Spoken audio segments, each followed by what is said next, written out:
Good afternoon, everybody. My name is Tom Banchoff. I'm director of the Berkley Center for Religion, Peace, and World Affairs here at Georgetown University, and I'm delighted to welcome you to our event on Millennials, Values, and America's Future. I thought I'd give you a little context on the event before introducing our panelists. As you can see from the banners up here, this event is part of a series of events under the heading of Millennial Values Symposium. What we've been trying to do at the Berkley Center with the support of the Ford Foundation is catalyze a conversation among young people, mainly at universities, around the kinds of questions that we'll be looking at today. What's distinctive about millennials? How do their personal but also public values differ from those of earlier generations? And how will they shape the 2012 election and America's future? As part of this conversation, we've convened 16 Millennial Values Fellows from around the country, student leaders selected through a national competition, a blogging contest. Their blogs, the blogs of many others, are available on our site. So we're trying to think of this set of events, the symposium, as a way of catalyzing a conversation around these issues, of elevating the voices of young people, especially in this election season. And in that connection, as many of you know, we released a new survey this morning with the Public Religion Research Institute, a Millennial Values Survey. We're not going to get into those findings today. We're going to look at some of the broader questions, but I'd refer you to our website if you'd like to learn more about that survey. We plan to do another one just before the election, again, as part of this effort to bring the values, the issues that young people care about to the attention of a wider public, but also bring young people from different perspectives into conversation with one another. We have, for our conversation today, three well-known authors, public figures. To my right and to my left, three of our Millennial Values Fellows. And I think you've all, or many of you, have the short bios that were available out front. But in case you don't have them in front of you, I thought I'd introduce our speakers and then say a little bit more about our format. Directly to my right is Joshua Foer, known to you as a best-selling author, most recently of the remarkable Moonwalking with Einstein, which was published by Penguin Press in 2011, a book in which he explores the art and science of memory and tells the story of his victory as a first-time entrant in the U.S. Memory Championships. His writing has appeared in National Geographic, Esquire, Slate, Outside, and the New York Times, and some of you may have seen him on the Colbert Report. Next to Joshua is Sharifa Rhodes-Pitts, known to many of you as the author of Harlem is Nowhere, which was published by Little and Brown in 2011. That book is a personal exploration of Harlem, past and present. It's been widely recognized. It was a New York Times Notable Book of 2011, a National Book Critics Circles Award finalist, and has received other commendations as well. Sharifa's work has also appeared in Transition, the New York Times, Harper's, Vogue, Essence, and in other outlets. To her right is the Reverend Jim Wallis, known to many of you as a best-selling author, public theologian, and commentator on religion and public life.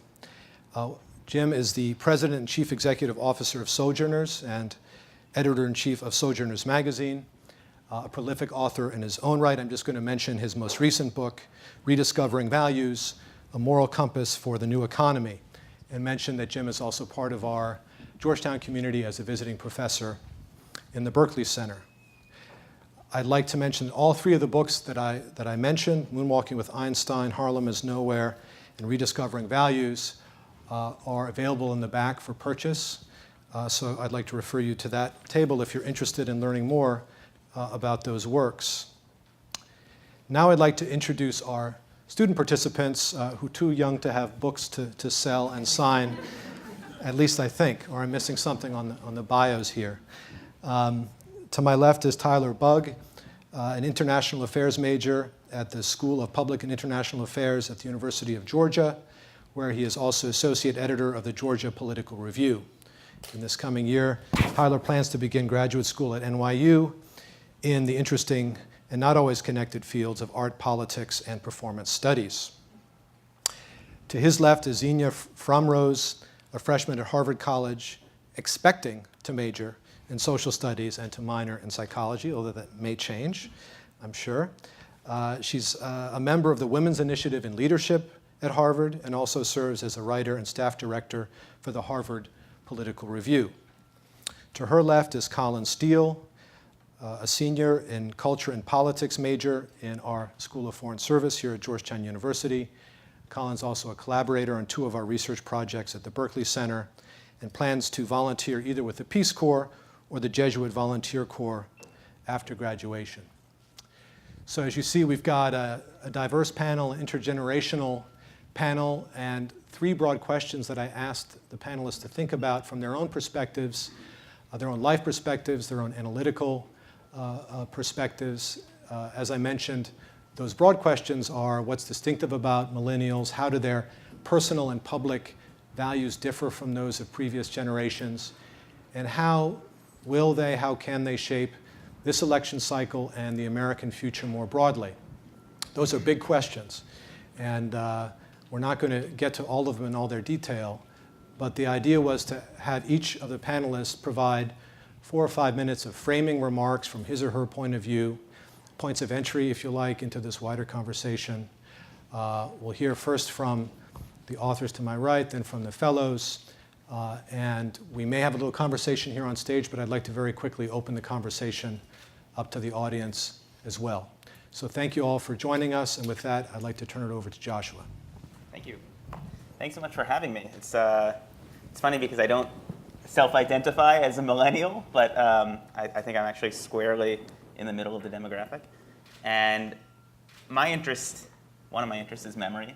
And so I think maybe one place to start is by pointing out that for us millennials, this is quite literally the time of our lives. There's this strange phenomenon that psychologists have recognized as the reminiscence effect, which is to say that when we are old farts 60 years from now and we're sitting in our rocking chairs on our porches thinking about our lives, this is the time of our life that we will think about most, our 20s. And it's been demonstrated over and over again that what happens to us in our 20s personally, politically, culturally, really profoundly and durably shapes how we end up looking at the world for the rest of our lives. And so if you want to understand what America is going to look like in the future, it's worth trying to understand what this generation is experiencing and thinking about now. One of the things that I thought I should talk about is, and as I was thinking about this on the train down here, when I graduated from college in 2004, I wrote an op-ed in the New York Times about how this generation seemed to be on pace to be the first generation that's going to be more conservative than our parents. At the time, there had been all these surveys after 9/11, all the way up through the beginning of the Iraq War, that showed that millennials, people under 35, were surprisingly more hawkish on foreign policy, more trusting of government, of authority, more supportive of George W. Bush, believe it or not. And then something happened, right? I mean, if you look at the results of this survey, you can see it very clearly. Something happened where 2 sort of disillusioning wars happened, a devastating economic collapse happened. I think the experience of the 2008 campaign was galvanizing. And you can see that this generation has been shaped by those events. I thought one of the things that was really interesting in the survey, in which I've seen in talking to my friends and people my age, is a kind of pessimism about our future prospects. That there is an extraordinarily high unemployment rate among people who are millennials, among this generation, and that we expect that that's going to have a lasting effect on our career trajectories. Maybe to the extent even that the Great Depression had an effect on the greatest generation. I don't know, we'll see. But despite all of these reasons to be pessimistic, there also is an incredible resilience, I think, that I've seen, a kind of entrepreneurship. I mean, it's amazing to think of how many people our age are starting businesses, are launching new initiatives, social entrepreneurs. So I think we have this kind of understanding that we are not going to follow the course of our parents. We're not going to have stable careers. We're not going to end up in one job, in one company, and work our way all the way up. We're going to have to make our own way, and I think so far we're doing a pretty good job. Excellent, thank you. How about you, Sharifa? I also don't self-identify as a millennial. I'm not sure if I statistically identify as a millennial because I'm born in 1978, which makes me a very old millennial or a very young member of Generation X. I'm kind of fall into the middle, the crack in between.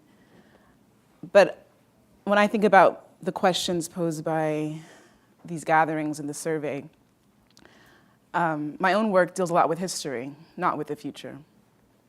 And I wrote a book about Harlem, which is a place that holds a very powerful resonance in American history and really around the world. It's also a place that's changing a lot right now because of overdevelopment, both in the sort of a collusion of private sector and city government striving to transform the neighborhood. So when I talked about that book a lot in the last year and a half, people always want to ask me, what is Harlem going to be like 25 years from now? I was like, don't you understand? I'm not a futurist. I'm a person that looks back, mostly. But in doing so, there's always a lot to learn. And in my own experience and sort of spending my time looking back and really looking at history in order to have an understanding of what's happening among us right now, I find, for instance, in the history of Harlem, the question of development and overdevelopment was really a seed that was planted 50 years ago. And so the issues that started to surface in the late 80s, even through the 90s into 2000s when I was living there, you could go back into the archives and find a news write-up of a meeting, a public hearing that had happened in 1957 or so, which could have been written in 2007. So I find that there's always a connection to be made between what's happened before and what's about to happen. And we're really just sort of watching those seeds sprout. And so in a way, just because of my own disposition, I resist the idea that there's something specific about right now to focus on, and would encourage people of our age, our generation, to continually make that glance backwards. Because even though we can take a survey of 2,000 people who are about the same age, we live in communities. We don't, even though college campuses sort of artificially create communities that are homogenous in terms of age, when you go home, whether you go home within this city, if you live in this city, or if you go home during your breaks, you live among people of different ages, and they have things to tell you, the people who are older. The people who are younger are looking at you. And I find that that's a much more dynamic way of thinking about these questions of the future, right? Because as the survey showed, there's so many people of this generation who are living at home with their parents. That intergenerational aspect is even more sort of important at this moment than it maybe has been in others. So that's something that I just wanted to bring into the room. That as much as it's sort of, especially in an election cycle, this sort of push to be very zeitgeisty and like, what are the young people doing? Like I was 18 during the Rock the Vote, the first Rock the Vote campaign, I think, when Clinton was returned to office. And that sort of furor just happens every 4 years, doesn't it, after all? Where we want to know, like, what are the young people thinking? And in 4 years, the young people aren't necessarily the same young people anymore. The same questions get posed. And I'm not sure that there's a big shift from every 4 years to what's happening. And I'd be interested in hearing the college students now talk about their own experiences of themselves within their communities, their broader communities, not just thinking of themselves within this sort of semi-artificial generational question. Thank you. No, this is such a big room and it's so quiet. Let's applaud after each speaker, okay?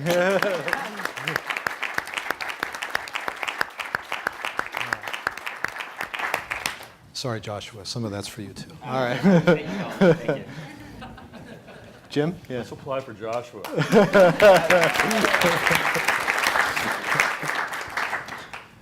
Well, I don't identify as a millennial either. I'm Joshua's old fart on the panel here. My kids are pre-millennial. They're 9 and 13. But my 13-year-old and I have these conversations a lot. Joshua and I have a Little League baseball connection. I'm a Little League coach, so I talk to my kids about these things all the time. It's interesting because the survey, which I thought was very fascinating, you all should read the survey, talked about how millennials are not really fitting the old categories, either of their parents or their religions or their political parties, right? They're more motivated by sets of values. It's the most globalized generation we've ever seen in a long time. It's the most diverse. So you are a preview of America's future. America's going to look more like you down the road. So you're navigating that for us, which means you don't fit the old categories. For example, from the faith side, there's a tremendous shift away among young people from the religious right. Young people are shifting away from the religious right. That does not mean there's a massive shift to Democrats. And Democrats make that mistake if they think there is. What there is really is more now, I would call it an issue-by-issue politics. What we're calling at Sojourner is a post-candidate politics. In fact, we launched today at sojo.net something called Voting for Us, and it's a number of young people saying, I'm voting for those people being trafficked today and sold into slavery. I'm voting for a friend who would have not a 5th tour of duty in Afghanistan. I'm voting for the second graders that I teach. I'm voting for the 1 billion people who live on $1 a year around the world, and so on and so on. I'm voting for my friend that she would be evaluated by her character, not her immigration status. So they're voting for issues and people and out of relationships. And that really doesn't, they say, I'm not voting for a super PAC, a party, or a candidate. And I think that could reconfigure things. So your generation has a chance to reconfigure things, a lot of things, in the faith community, in the culture, and in politics. I think there's a chance to reconfigure both political parties from your generation. So the question is, what are those values? I was pleased, of course, what I'm always looking for in a survey like this, that nearly 3/4 of college-age millennials agree the economic system in this country unfairly favors the wealthy. That includes all political persuasions surveyed across the spectrum, and that we don't give everyone a fair chance in life. That's a strong consensus across the boundaries politically. And from my point of view, I'd say it's also a very biblical point of view. So I was glad to hear that point of view is expressed. I thought the conversations about, and I'll close with this, personal ethics and responsibility were very, very interesting. The question that I don't know yet, I talk to millennials all the time, I listen to them all the time, teach them here, listen to them here around the country. There's a moral conversation that I hear either religious or not, doesn't matter.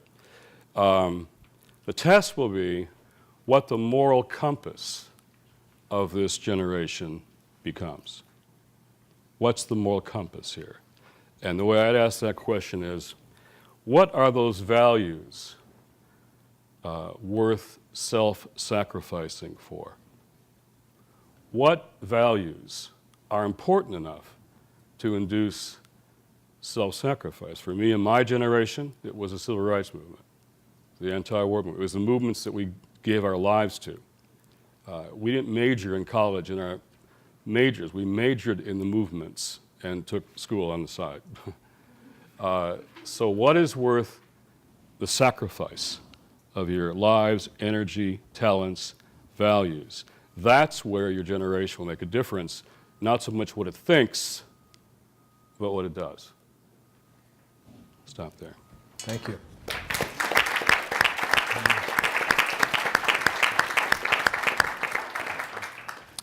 A couple of you have already referenced the poll results. I'll maybe give a little more content from the poll that reiterates some of the points, some of the lines of discussion that you've opened around continuity and change across generations, and I'm sure the fellows will also touch on aspects of this question. Going into the poll, there was a kind of working assumption, at least on my part, that we might find broad trends, generational trends, an opening toward more inclusive attitudes across the board as our society becomes more plural in the United States, that we might find people more open to full gender equality, more welcome of immigrants, more open to different religious traditions.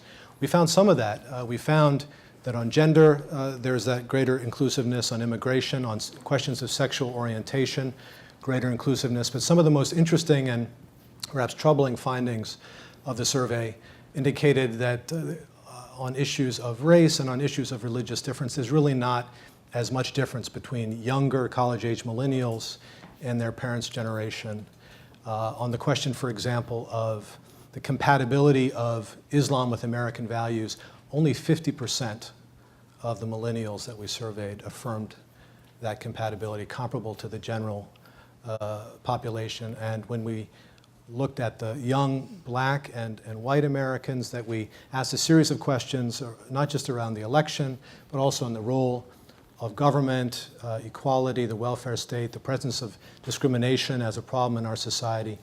Very sharp differences that, again, reflect the differences of earlier generations. So there's a little more background on the poll related back to this question of continuity and change.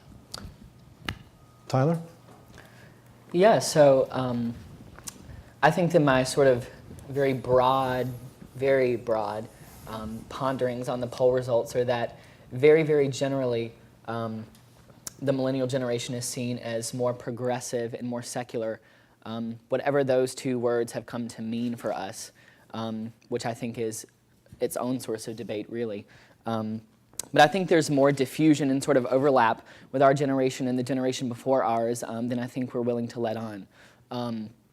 I think issues of jobs and employment and economic growth have long been staple critical issues in American society.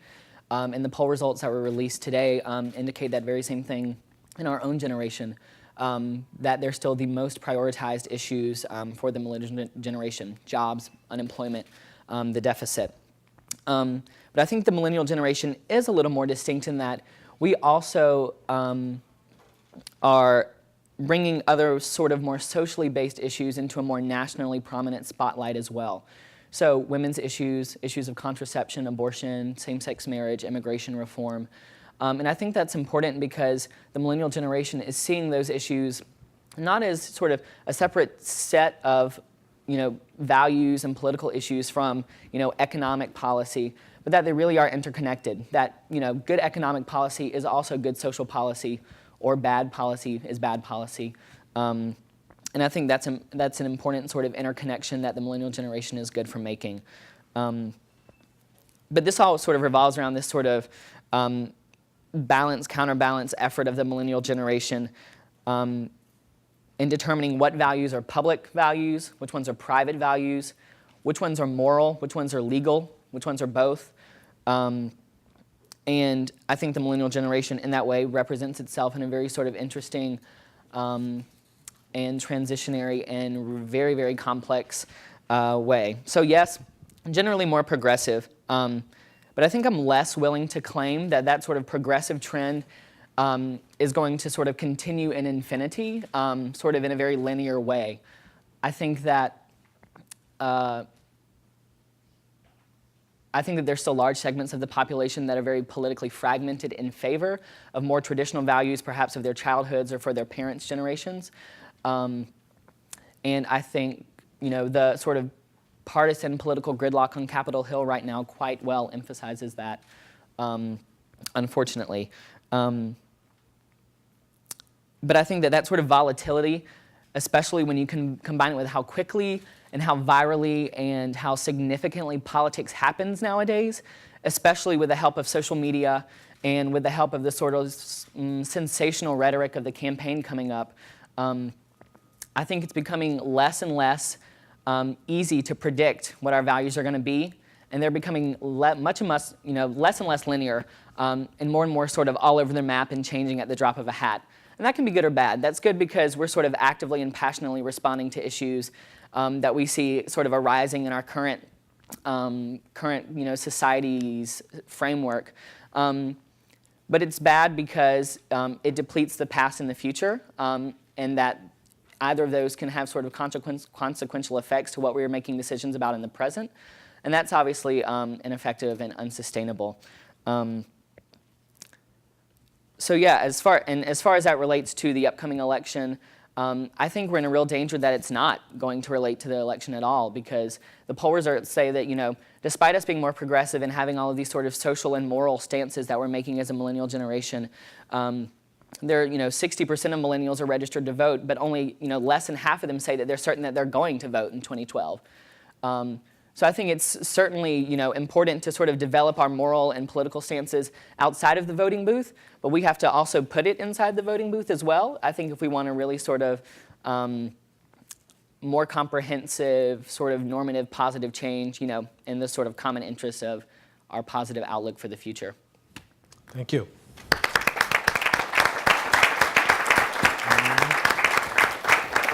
Let's see, Colin, you were going to go next. Sure. I would like to reply to what's been said already and throw in a few extra things of my own. In approximate order, Joshua, I think you're absolutely right. This generation is different. We have different priorities. We recognize we're going to do life a little bit differently than our parents have done. And we're optimistic, and that's great. Sharifa, though, I think we absolutely do need to look to the past.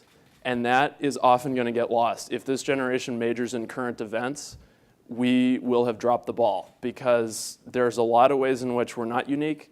We face a lot of the same struggles in terms of continuing or choosing not to continue, or somehow putting our own stamp on the American Republic.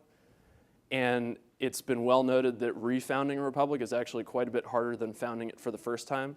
We face that challenge in this generation, and we're going to have to get it right on our first and only try. And to that point, we do need to look to the past, but most of all, we need to look to our morals. And that's where I'm really encouraged to hear from our old fogey down the end, that there is a faith element to this, there is a moral element to this, and that it's apparent to most people up here that our generation really does like to start a conversation that begins and ends with morals. And I think that's really the only way forward for us, because this is a time when we're frustrated, and we're apathetic, and we're agnostic, and we're ambivalent about so many organized things. We're really not good at isms. We don't like organized politics. We don't like organized religion. We find these things frustrating. We're very scattershot. Many of us will found NGOs. Only half of us will vote in our own local and national elections. That's a challenge, and we need to do some looking in the mirror on that. And a lot of that is moral as well. 50% of Americans are in or near poverty. We need to confront that. As much as we're eager to save Africa, we need to save Anacostia at least as desperately, and it's right in our neighborhood. So yes, we do need to have a moral conversation, and there's reason for optimism, but we also need to be very, very honest with ourselves about what's possible. We are not going to sort out the world, and we're not going to end human suffering. Our generation is not that different. That's a little bit of a dose of cold water, but I think that's necessary. And so I think what's really, really, really critical for this generation is for us to determine who we are. We're very good at saying who we're not. We don't like organized this, we don't like partisan that. And so we have to come up with a higher narrative that appeals across partisan boundaries, across denominational boundaries, to come up with a narrative that says these are the priorities for this generation in this country and in the world. Because as we've said, it's a global generation, and we're going to face global challenges. The ones I mentioned in some of my blog posts for this were the environment, education, and the economy. And all three of those things are national crises, local crises, and also global crises. You know, there is no room for the world to go through another industrial revolution the way the West did it. We can't do that because then we won't have this conversation because we'll be underwater. And that's really not good. And a lot of this flows from economics and from education, which have been revealed to be very, very high priorities of this generation in the poll. And also from just informally conversing with this group all morning, it's been all about education and all about economics, which I think is great. 3 times more of us care about economics and education than care about social issues, and I think that's the way the politics is going to have to move. And so I'll close with this. I'd like to challenge the faith community to deal with both the legacy of a changing face of America. This is the first generation that's going to see an America that is minority white Protestant. And one of our greatest challenges is going to be telling the country that that's okay, because that's a very scary thing, and you see it clearly in the poll that blacks and Hispanics are much more optimistic about their future, and whites are not. Whites are more likely to believe that we're going to do worse than our parents did, and we're more likely to believe that reverse discrimination against whites is a problem. And convincing us that it's okay and that society is not going to forget about us as we move on is going to be critical, and that's a faith thing as well as a political thing. And finally, we have to do a better job separating our politics from our faith commitments. We can't have a salvific politics, and we can't have political salvation. That is, we can't look to our political leaders to say, this is what I believe about salvation, and therefore you should vote for me, and we also can't look to political leaders to save us because they can't. That's not the job of politics, and we can't let it be that way. Thank you.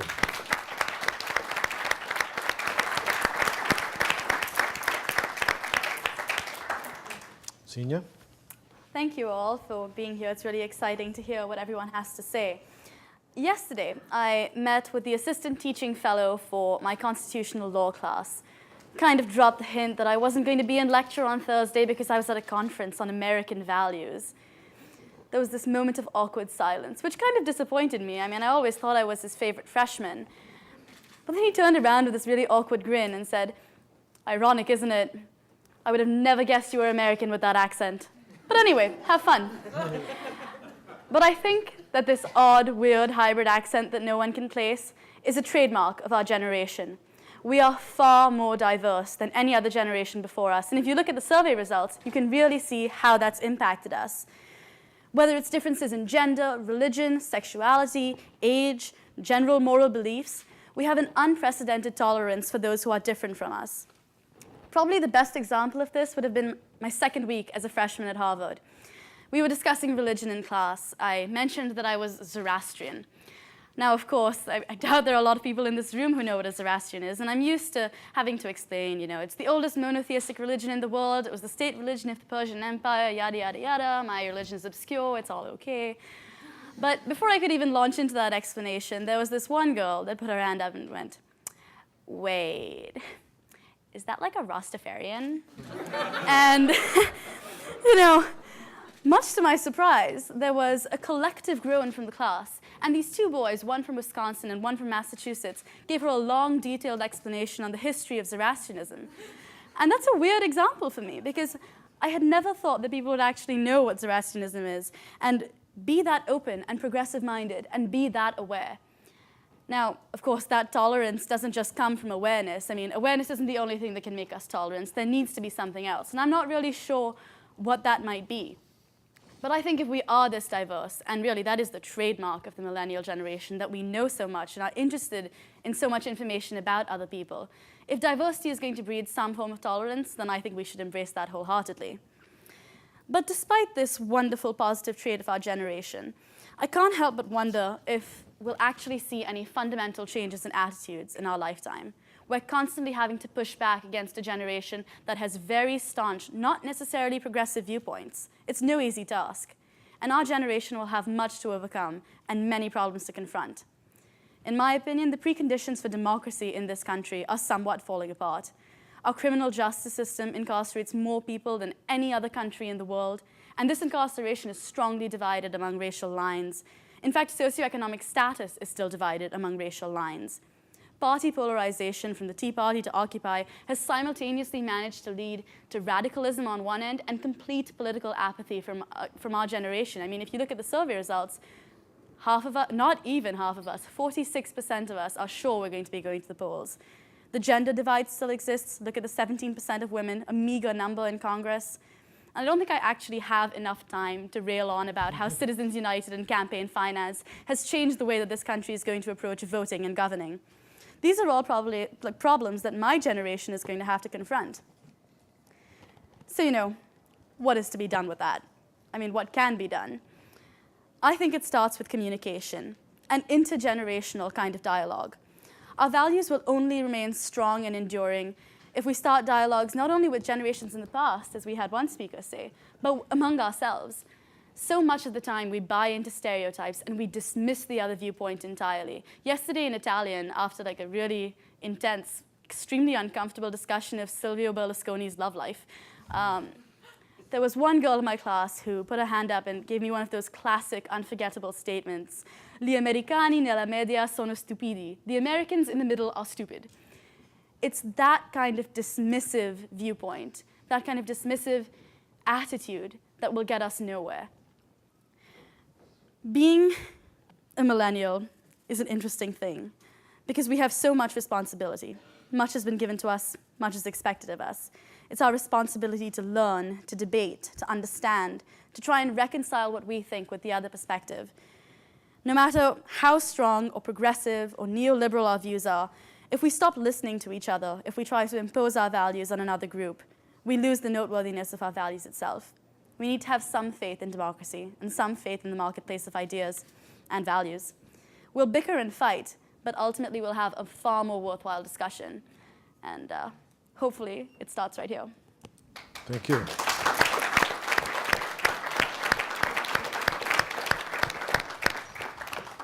Well, thanks. We certainly raised a lot of issues on both sides of the room. Before we open it up to wider discussion, I thought I'd ask Joshua, Sharifa, and Jim if they had any responses to what they've heard from the fellows. Anything surprising, anything you'd like to take up or comment on? Joshua? Yeah. Well, the one thing that I have been surprised we haven't discussed yet is technology. And though I might technically be a millennial when it comes to Facebook, Twitter, social media, all this stuff, I speak the language, but I speak it with an accent.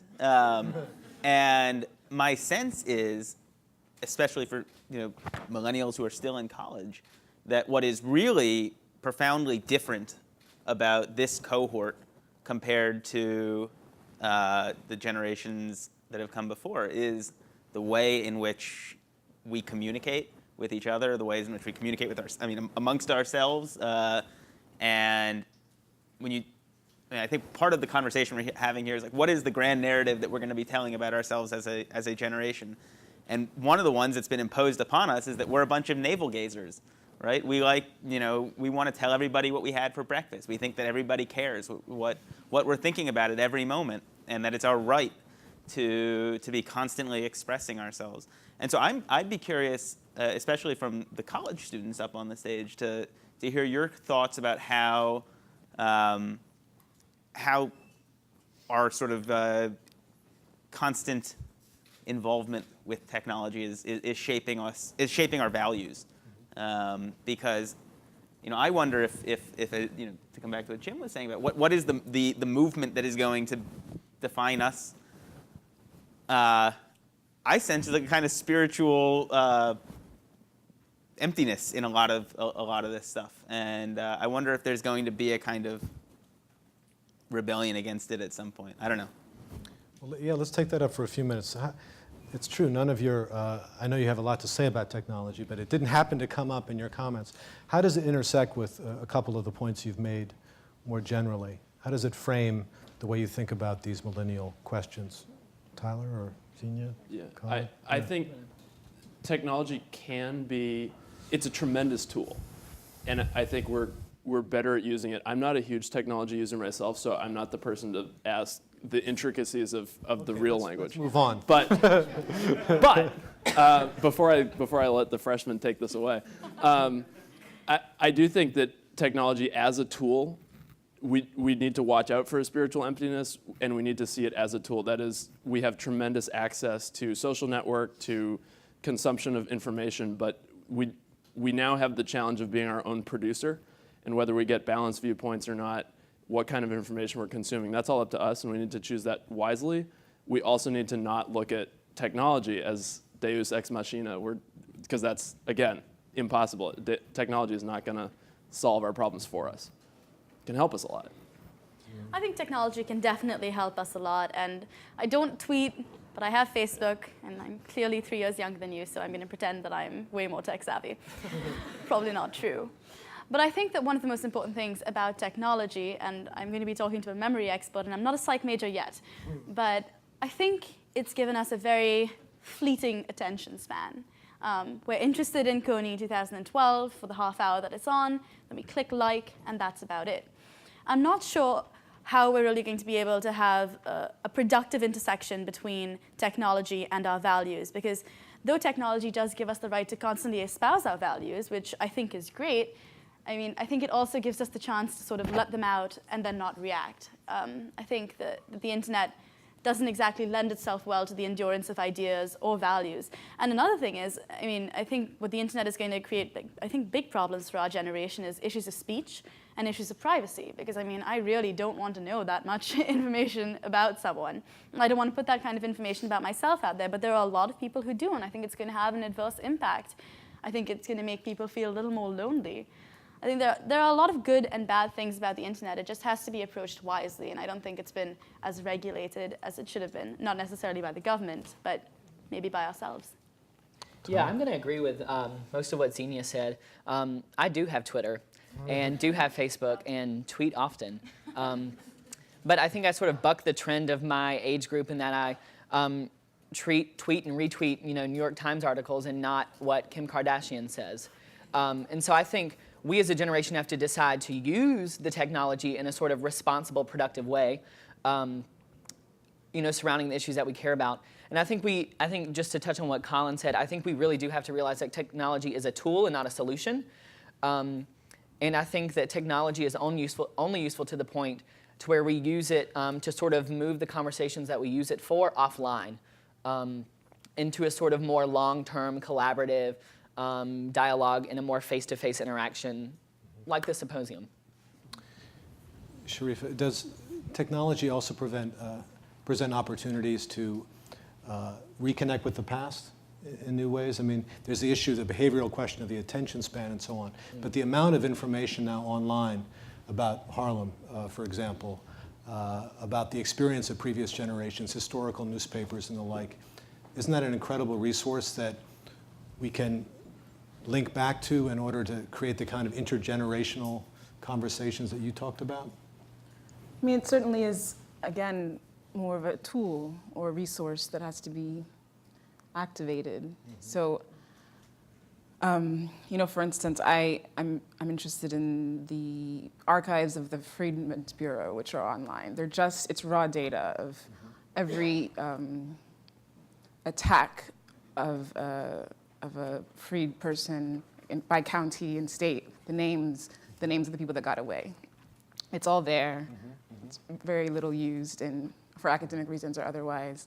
But if it's just sitting there, it doesn't do anything. It doesn't humanize that part of our history for us, as it did for me when I first encountered it, because it's a part of my history that I know about is this sort of dark moment in American history. But the fact that there are names that were recorded at the time was astonishing to me, even as a person that works on these subjects. So it's just there. If it's not used, then it doesn't help anyone. I was also kind of interested in there's a sort of a chicken and egg conversation about values and technology that it startled me at something you mentioned, Tyler, about the way our attention span works, the way the election cycle works, the way the news cycle works, and that we're just catching up to it. And at what point do people define it? And certainly there are people defining it. The people who are in boardrooms are defining it. The people who are making those executive decisions. And I think there's a question about this generation as consumers that needs to come into the room as well, because it's probably the most sold to, the most sold out, generation. maybe ever. And a generation that's being taught to sell itself and to accept that as being perfectly normal, that you should brand yourself on your resumes, without questioning how that kind of language has come into our culture. And that's something that startles me a lot. Jim, did you want to jump in? Yeah. Real quick, you think you guys are savvy. I got a 9-year-old. And Joy and I actually are very supportive of the savviness, but we're limiting screen time. Because there are tremendous, obviously, possibilities here, but there's real dangers in not playing baseball instead of doing this, or not having those face-to-face contacts. And I've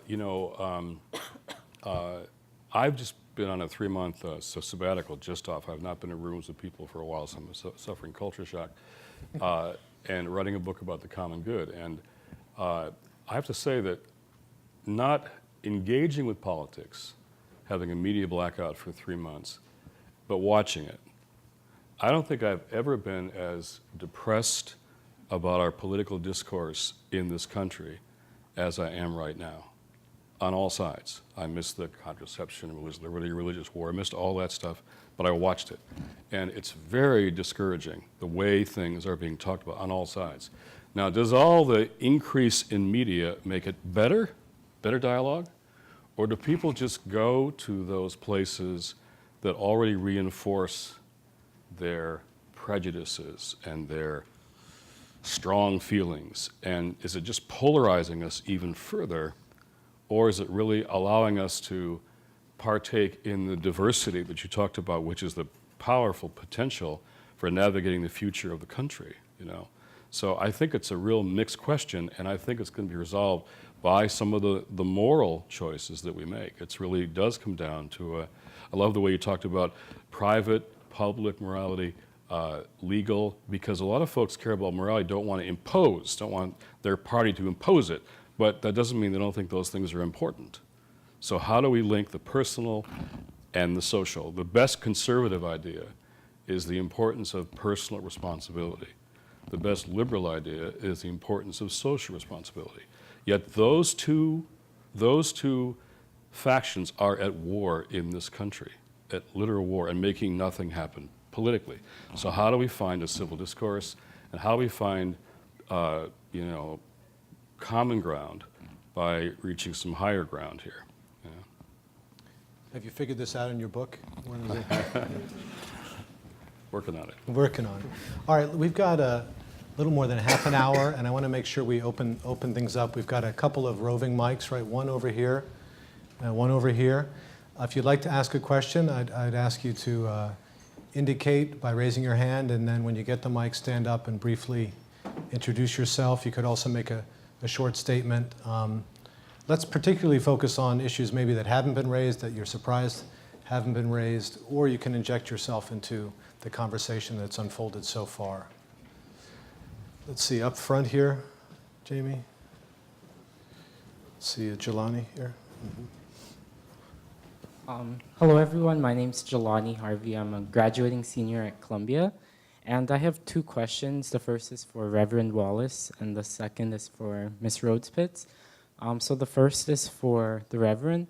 So in the survey results, we saw a lot of college students are retreating away from religion. And I'm a Christian at Columbia, and so Columbia's very liberal, so I'm one of the very few people there. But I just wanted to know if you feel a lot of young people are moving away from religion, not because they're more agnostic or atheistic than previous generations, but whether they see Christianity, for example, as being unapologetic for a lot of past mistakes. So as a Christian, I'm constantly talking about popes that have been corrupt and the Crusades and slavery, and I don't think the church has done a very good job with addressing a lot of those issues. And for Ms. Rhodes-Pitts, since Columbia is right at Harlem, Columbia is expanding in the Harlem community through eminent domain. and it was going to the Supreme Court. So I just want to hear your thoughts on how you feel eminent domain with construction, and how whether you feel that destroys cultures, especially in poor neighborhoods. The first time I was on the Jon Stewart Daily Show, I got these emails by the thousands afterwards, and they said things like, I lost my faith because of television preachers, pedophile priests and cover-up bishops, White House theology, and bad religious fundraising. Or they said, I didn't know you could be a Christian and care about poverty, or the environment, or the war in Iraq. I didn't know, but when they heard, they got very excited about that. So I think there's clearly, there's new surveys out that your generation are rejecting religion because it's judgmental, anti-gay, all the things that it's done. That doesn't mean people necessarily are shifting to being atheist or agnostic. There's an openness in the Occupy conversations I have. There's no formal religion there, but all kind of interest in Jesus and what did he teach, and they wheeled in on the New York site. They wheeled in this this calf, this golden bull, and they were chanting the Beatitudes. Blessed are the poor. I haven't heard churches chant that in a long time, you know. So I think there's a real openness. You know, Ben Cohen tells me I'm spiritual. The Ben and Jerry's ice cream guy, spiritual but not religious. You know, I said, Ben, offer him free ice cream. You can be the head of this whole new denomination, spiritual, not religious. So I think there's an openness here to that conversation, but a rejection of religion in much of what it's done. That doesn't mean people aren't open to the moral questions, even the faith questions. They're just not sure about the religion questions. Regarding your question about Columbia, I've written about it. It was involved with some of the community efforts against it. For those of you who don't know, Columbia University successfully has annexed 17 acres of West Harlem, which they had declared a blighted zone. Something like 5,000 people were displaced from homes or jobs. Several buildings, including a few that could have been historical landmarks, are going to be bought and demolished, or if they haven't already. And a research facility and dormitories, I believe, are going to be built on sort of the western edge of Upper Manhattan, including research facilities that are really high risk for because of the kinds of experiments that are happening there. So again, to have this kind of thing in a residential neighborhood is highly problematic.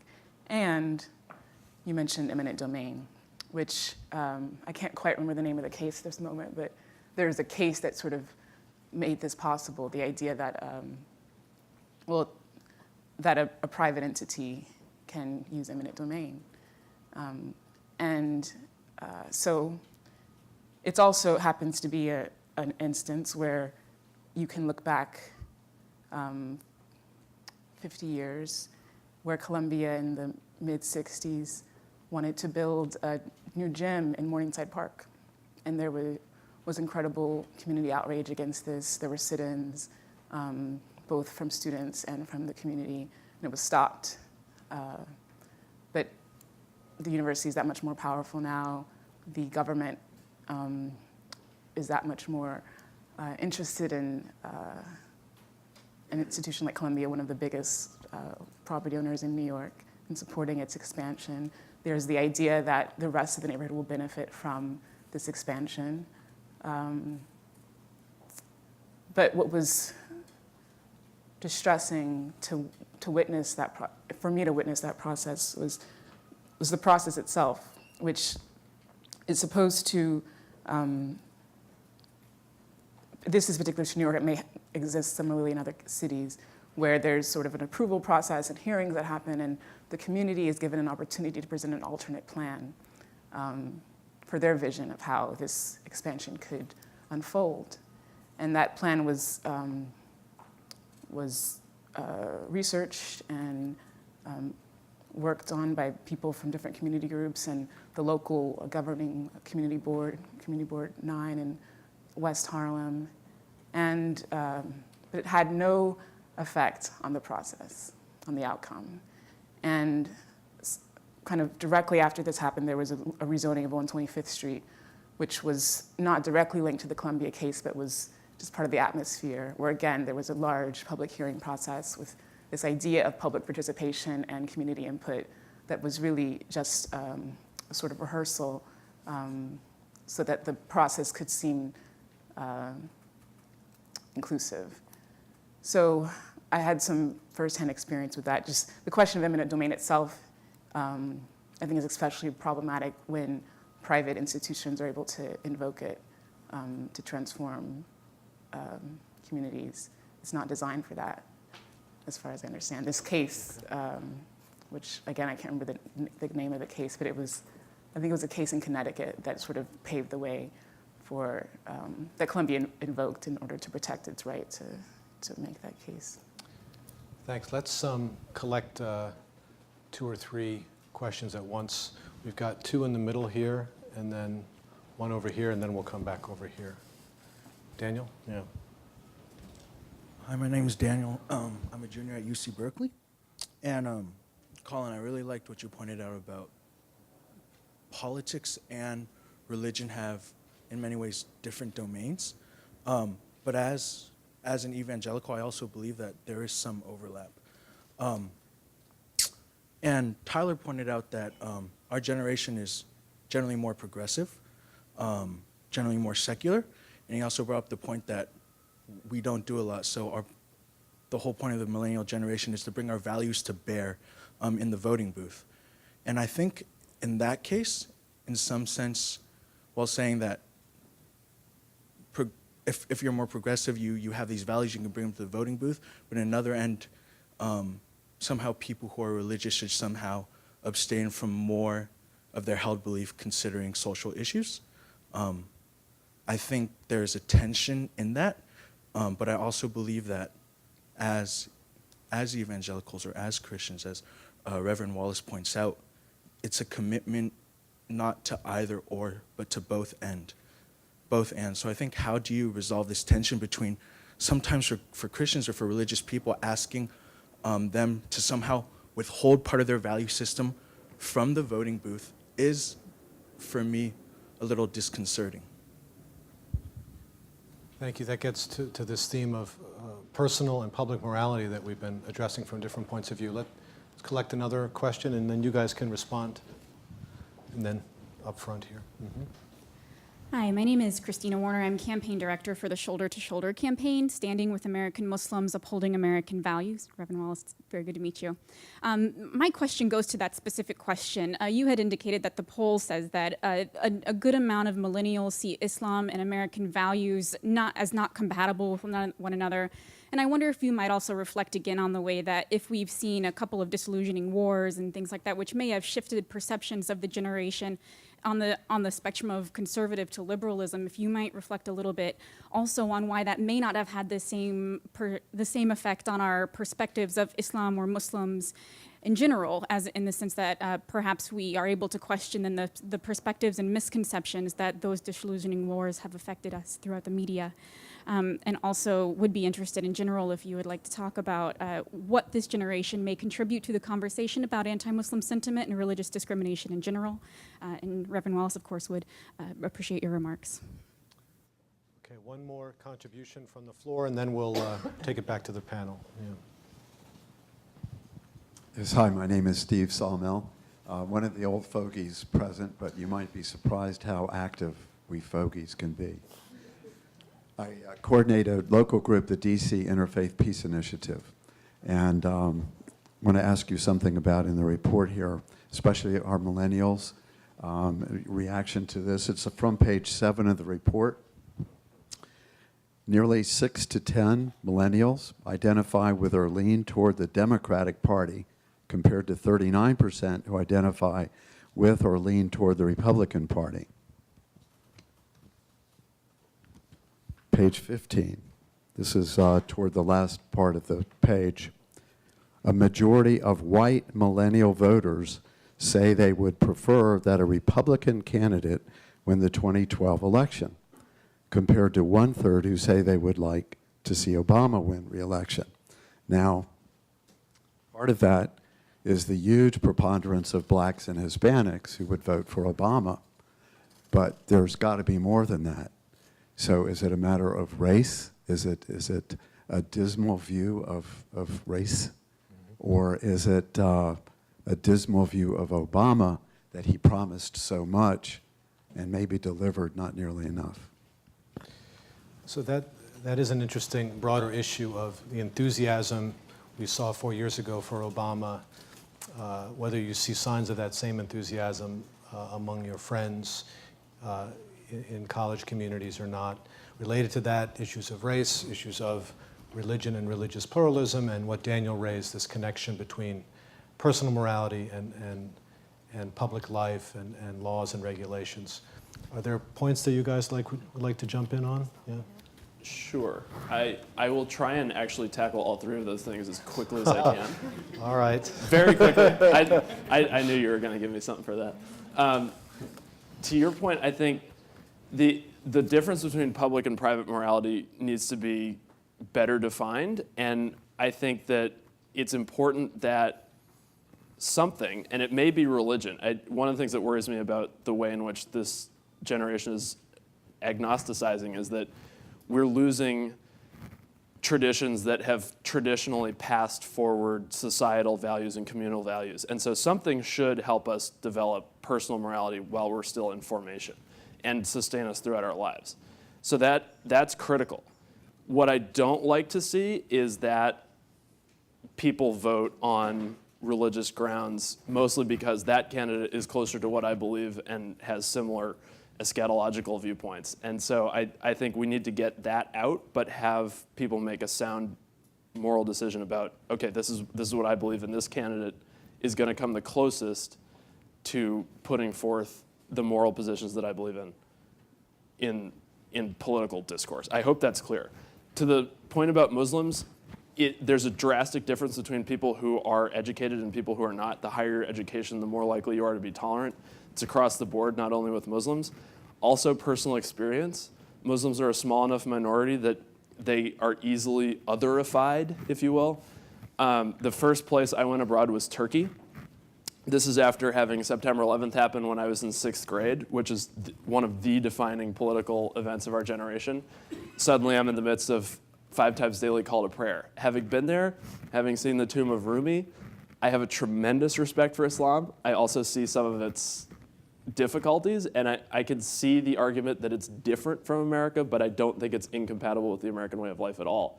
But I have a much better sense of why I think that because I've been there and I lived amongst Muslims for 4 months that I would not have if I hadn't been educated amongst Muslims and visited abroad. And finally, Democrats and Republicans, thank you. I wanted to volunteer that we are going to need to look at the way that our breakdown works. And this is a classic time in our lives when we should be liberal. That's generally the way these things go. We're 20-ish. 20-ish people tend to be liberal, tend to be progressive. But we are going to have to identify some real common uniting values, and that speaks specifically to the white demographic that you're talking about, because if you look through that survey over and over again, there's evidence that white, often Protestants, often evangelical Protestants, are more conservative, more worried about the future than their compatriots of other races and denominations. And the domestic challenge after poverty here is going to be telling people that of those demographics that as we try and sort out poverty, that they're going to be okay, and that a rising tide can rise the other boats without necessarily taking water out from under them. That's all. Xenia and Tom. Good job. I'm going to address all three in a little more of a unified way, not individually. Just looking at the issues of private versus public morality, I wrote them down because I thought I should. The move towards liberalism and the Democratic Party, on page 15, just to preface what I'm going to say, 48% of all millennial voters would like to see Barack Obama reelected, and 41 would like another Republican candidate, and 11 say other. And then there's the final issue of religious tolerance that you brought up with Islam. So to look at all three of those, I think that the millennial generation is, yes, much more liberal, much more progressive, a lot more religiously tolerant, probably because we're wealthier and better educated. But at the same time, I think we have a very strong sense of private morality that we don't want to be legislated by a party. And I think that in recent years, and at least this is how I feel as a millennial, the more I look at the Republican Party and the more I look at the Supreme Court, which could potentially in a few years overturn something like Roe v. Wade and Casey, I mean, that makes the millennials scared, I think. And I think that answers your question a little bit about why we're moving towards the Democratic Party, even if we don't have as much faith in Barack Obama, who, poor chap, has been assailed by any number of crises while he's been in office. And by the same token, if we look at our religious tolerance, there are many strains of Islam that I don't think are, I mean, some might very well be incompatible with an American way of life. But I think that on a much larger scale, yes, the more educated we are, the more accepting we are of Islam. But I think that another trend that we've been seeing with the millennial generation is we've been exposed to so much. We are aware of, the differences between a Shiite and a Sunni. But even if we are aware and tolerant, we're not necessarily accepting. We don't make that final step towards actual understanding. And I think that that's somewhat, both of you, Daniel, and I'm sorry I didn't catch your name, Christine, I think that's the issue of morality. And really, I think it's been raised by the panelists. Where does our morality come from as this generation? I think if I had to put it in a few sentences, I mean, we're all living with our parents. I call my parents every day. At least I try. I am the freshman on the panel. I think a lot of it does come from our parents, but a lot of it comes from our friends. But the minute an issue gets really, really hard, we try and alienate it from ourselves. We try and submit it to a higher authority so that they can decide for us, because some issues are just really, really hard. So it's going to be interesting to see what moral values define our generation, and how that's going to impact us in our religious tolerance and how we interact with parties and what we decide we want to legislate and what we decide is a personal choice. So just a remark on the connection between education and values, and before I ask the colleagues here if they'd like to contribute. If you imagine it's been a decade since 9/11, a decade that could have been used in our public schools to educate young people about Islam, a decade that I think was lost. I mean, that's one of the depressing findings, perhaps, from the survey. We need to find out more. Education might have this capacity, just like technology might have this capacity, but again, it's a question of will and values and commitment, and that's been missing in our educational system. I think at the college level, you get some more of that engagement with difference. Any responses to any of those questions before we go back to the audience? Just real quick, Martin Luther King Jr. never said, "I get to win because I'm religious." He invoked Isaiah, Jesus, and all he was doing. He brought his faith into politics. But he had to win the debate about why a voting rights law and civil rights, and why civil rights law and voting rights act were necessary for the common good, not just for Baptists, not just for people of faith. So there's nothing wrong with bringing our values, religious or not, into the voting booth. But you have to finally say what is going to persuade about the common good. What does the common good require? And King, I think, is a good example of that. Christine, I love Shoulder to Shoulder, and I think Tom's concerns about attitudes here are justifiable. I think the media, though, loves conflict. When there's a controversy over a mosque at Ground Zero or burning Korans, it's in the media all the time. And I could tell you wonderful, compelling stories of people of faith welcoming people of other faith traditions where the media has no interest in that at all. We had a 10th anniversary event overlooking Ground Zero in New York with the World Evangelical Alliance. From all over the world, these evangelical leaders saying, we want to be at peace with our Muslim brothers and sisters. And that was not covered by the media at all, except by the evangelical press, which was great. So I think we're facing a media that loves conflict. And so how do we get different narratives into the conversation of where people are indeed? I think since 9/11 in the faith community, we're far better off than we were before in terms of interaction, conversation. But we're not where we need to be, partly because I think the media has such a narrow conversation about this and every other issue that we can't get the real dialogue that's happening in the country into that conversation. And I think that's one of our tasks ahead. I want to come back to something that was brought up earlier here that came out in the survey as well, and I think one of the things that is distinctive and unique about the millennial generation, which is our relationship with our parents. That we might be like the first generation that really likes our parents and thinks our parents basically got it right and I'm a boomerang kid myself, boomerang child, I guess is the term. After college, I moved back in with my folks for 2.5 years. And apparently this is like a pretty common phenomenon, in part because of the economy, but also in part because this generation sees eye to eye with our parents in a way that maybe previous generations didn't. And if we're coming back to this question of how we construct this narrative of what it means to be a millennial, part of your generation's narrative was our parents don't know what they're up to. They don't know what's going on. They're clueless. It's up to us to fix things. And I don't think that we have that sort of feeling.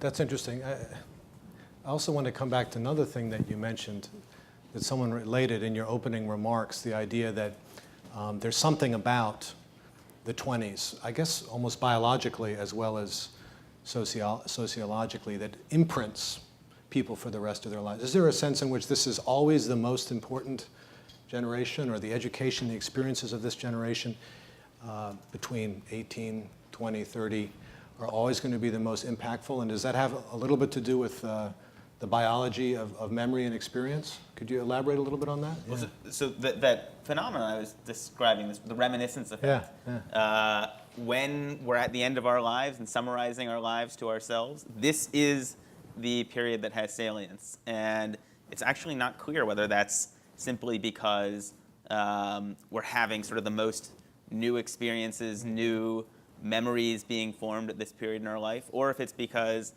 the beliefs that we form at this point end up having more salience for the rest of our lives, and we kind of are constantly referring back to them as we make our decisions and judgments as more grown-ups.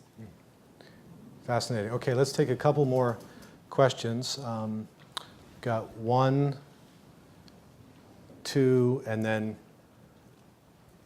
3, 4. If you guys keep it brief, we can run through the questions and have some final comments from the panel. Yeah. Hi, I'm John Spangler. I'm a first-year grad student here at Georgetown. And Reverend Wallis, you commented earlier about the broad consensus about the sort of the system favoring the wealthy. And there's been some comments throughout this entire panel about the millennials as navel gazers, as apathetic, agnostic, whatever. So the question is that sort of attitude have any causal link to our perception of the way the system works? Is the belief that wealth is central to power, is that the system favors the wealthy, is that something that discourages our generation or affects how we perceive our own power to shape our future? Okay, let's move up here to Spencer.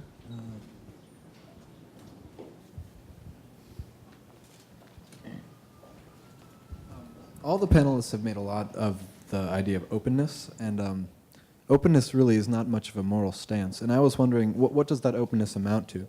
Because it sounds like it could be an acceptance of others' beliefs, but at what cost? Because moral systems are, by their nature, if at all different, they have the potential for incompatibility, or at least partial incompatibility. And I was wondering how you guys think that, or how you as panelists think that should be addressed, because moral unease is something that I think we should have, and which the millennial generation has made a point of avoiding. And when we're talking about other cultures, we make a point of trying to construct some narrative in which everything they do is okay. and even if that means sacrificing some of our core values. So I was wondering, in a globalized era, how you would address having our own moral system, having a real moral system that doesn't amount to being open to other moral systems, and enforcing that without being either patronizing or belligerent or ready for or conflict ready, I guess would be the word. Excellent. Right over here. Thanks. Elizabeth from Opportunity Nation. And one of the findings that was interesting was when you looked at millennial views of a number of groups and institutions, Occupy Wall Street, the Tea Party, labor unions, and the federal government. Labor unions was the group that actually people felt the warmest to, which is interesting because most millennials likely don't belong to labor unions.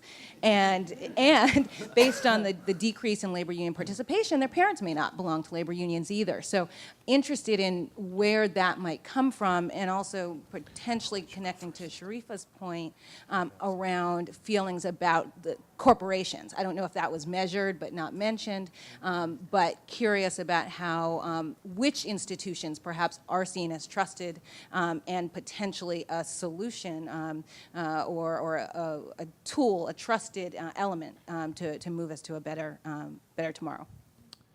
Thank you. And last question or comment from Timothy up front. Good afternoon. My name is Tim Robbins. We've heard a lot of talk about this new possible open space of people who maybe not necessarily are religiously affiliated anymore. I'm just curious for the Reverend and anybody else on the panel what they think that new open space is going to look like. Okay, excellent. So 4 very different questions on 4 different topics, some of which we haven't touched on. This would be an opportunity to make some final comments on these questions or other points you'd like to conclude on. So why don't we just start at this end of the panel, go down and wrap things up. Jim, could you get us started? Yeah. Oh, okay. I talked to a millennial on the way in, and he said to put values into politics, you got to take money out of politics. That was your point making. And that's, I think, more and more a millennial view. I am impressed with how Occupy has created the space for a new conversation about inequality. And so I think it may be discouraging, as your point, to some, but I think there's an initiative being taken here, and being at London Occupy in New York and Grand Rapids Occupy. There is even one at Grand Rapids. It's not that it's created a whole policy agenda and a strategy way forward, but it's created space for a conversation that wasn't happening. If you Google inequality before Occupy, there's not much there. Now it's all over the place. So that's a new conversation that I think your generation is going to be crucial to. The open space, I'll just comment there. You know, there was you all probably saw it before I did, there was a big YouTube video, I hate religion but love Jesus. It was a huge thing, millions and millions and millions of hits. So there is a reaction against aspects of the religious structures, and your comment about religious values, voter values. When value voters are defined as those who care about only abortion and gay marriage, it's a narrowing down of what values voters are. I think the biggest religious issue in this election, for example, is the census numbers on poverty. When half the country is now in poverty, that's a religious issue if I read my Bible right. But that's not seen as the values voters issue. So changing what the values, broadening them out, is really what the open space is going to do, I think, for religion and faith. I wanted to address the question that you raised about unions, even though it's not really an area of my expertise. But I think the fact that number was surprising to me as well, along with another number we haven't discussed at all, which is that the majority, if I remember the survey correctly, the majority of the participants were not college graduates, right? either in college or Right. not graduating. So Yeah. I feel like there may be some correlation there, which is there's actually still a lot of people that belong to unions. And there's still a lot of people whose expectations of what work will be involved, maybe a job like working for the sanitation service or working for public transportation or working in construction. And there's still young people that have those jobs. They're not at conferences like this. And it's actually just one thing I wanted to mention as a parting thought to share with, which is one of the really important things for me after I left college and had different experiences doing different things, was realizing that there were lots of people my age that had made really different choices. They hadn't been put on a track of high achievement, of applying to scholarships for summer programs, of doing special things like this. But they had just as many ideas about their future. They had just as much ambition. They did as much. They created art, jobs, businesses, and I think it's really easy to kind of get stuck in a certain mode of thinking about like what our generation should do or who should make those decisions. And the people, the millennials who are union members, who are probably not necessarily college graduates, or maybe the people that went to community college for 2 years first. Like, where are their voices in these conversations? And I think that's really important. And partly because with the economic crisis, and it's one of the big sort of features of the media coverage of Occupy, that all these educated people like protesting, wow, that was so amazing, because their expectations are so much lower than they ever have been, people with educations. Well, that story seems new, but the other story that's always been there is the expectations of people that don't go to college right away, or maybe go later, or maybe go to a crappy institution that's not really giving them an education, but they're still paying for it, which is also the case for a lot of people. So I think there's just when we think about who are the millennials and who are going to make these moral decisions about the grand narrative of this generation, it's actually a lot, as much as we talk about the diversity of the survey, there's a huge sort of voice that's missing, I think. Right. Who speaks for the millennials is a key issue. Joshua? Yeah. One of the things that I am going to take away from some of the comments on stage and questions from the audience is about this distinction between public values and private values in our generation. And I was just thinking about it in terms of that Coney video, which was mentioned earlier, which was this case where I suspect it may be that like our generation's legacy, that what we're going to leave behind is a whole bunch of technology and sort of new ways of thinking about how we move through the world as individuals. But what the Coney video was, here was that sort of way of thinking being co-opted for some sort of real public statement of values, and like we didn't know what to do. Like there's this kind of collective freak out, right? I mean, first on the internet and then on cable news about this one video where this place where like all of a sudden we didn't know quite how to mesh those two sets of values, and I'm optimistic that we're gonna figure that out, and that could be a real legacy to leave behind as a generation. Thank you, Tyler. Mm-hmm. I think just to sort of wrap up, I guess, I think that sort of the purpose of all of this is sort of, positive long-term change. Like, we all want to be able to point to a positive outlook. And I think that positive long-term change, I think, starts and ends sort of in the community, and starts and begins in the same place. I think that the millennial generation, if I'm optimistic about anything about the millennials, it's that they have the power and the creativity and the innovation and the passion to really expand how we do politics, how we talk about politics, outside of newspaper clippings and speeches and papers for our classes.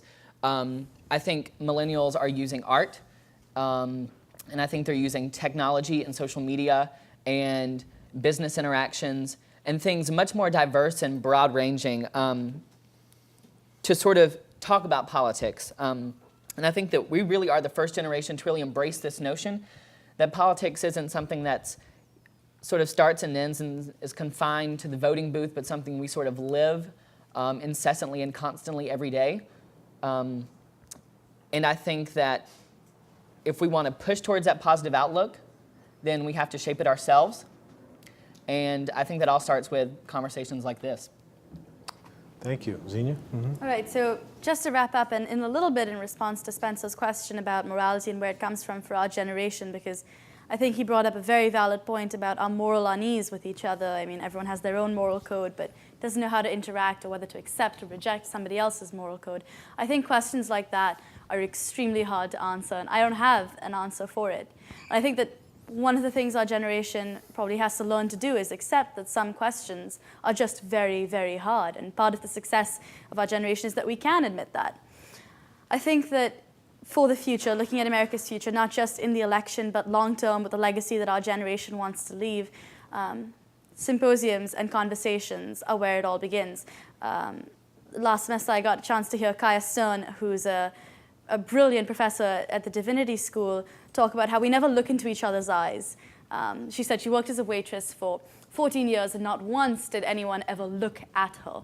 And I think that for our generation to move forward, we need some type of real communication. I think it starts with things like Occupy, where you have an open space for dialogue. I think it starts with technology, where you have an open forum to continue a conversation forever, and really ever. And I think that it is with communication, with reaching out, that we will be able to figure out what our choices are about our policies, our morality, our religious differences, and what our values are. It starts with communication. Thank you. Colin? Okay. I would also like to address the issues of developing morality in open spaces by saying that this being Georgetown, we have the resources of our huge Ignatian tradition through the Jesuits, and a lot of that wisdom says all of this starts with self-knowledge, right? We're huge on being contemplatives in action. I'm now researching for you some stuff about the Jesuits and globalization, and the way that they started was they went out and they said, first know thyself, and then you can compromise on the details, right? So you'd send priests to India and they'd end up dressing like Indian Brahmins, and the Catholic Church freaked out because that's not how priests are supposed to dress. But they would say, no, this is, my conscience says, I'm still a Catholic priest. I will live and teach and preach as a Catholic priest, but the way to convey the societal position in this context is to dress this way and to eat this food, and so on and so forth. And so unless we are able to be very honest with ourselves and do the other thing that Ignatius says, which is if you come across an epistemology that you don't agree with, to first give it the benefit of the doubt and say, maybe that person's not communicating it clearly, maybe I'm wrong, maybe I need to examine my own morality. That's going to be critical for this generation. Because as we know, we have access to our inner lives, but only to others' outer lives. And so we judge ourselves on intentions and others on actions. And so we have to be able to get through that mental breakdown of, you did something that angered me or that I didn't understand, what did you intend? And that's what I have to start learning, pushing myself, right, through practical wisdom and compassion to say, why did you do that? Why am I failing to understand what's going on with you? Thanks, Colin, and thanks for the reminder that we're at this great Jesuit institution of Georgetown, where it's not coincidental, I know, that we're having this conversation here as these issues of values and the public, the common good, are so central to the Jesuit tradition. We've run out of time, but I hope you've gotten the sense that this is an ongoing conversation. It's literally ongoing online. We've been having an ongoing set of blogs and comments from the fellows who are here, from others around the country. We want to catalyze that. We want to broaden that in some of the ways that Sharifa reminded us into the future. And right up to the election, we'll have another survey. This survey that came out today, you can find on our website at berkleycenter.georgetown.edu. We encourage you to follow that. Thank you all for coming out on this beautiful afternoon toward the end of the semester. It's been a great conversation. We hope you stay in touch with us going forward, and I'd ask you to thank our panelists in conclusion. And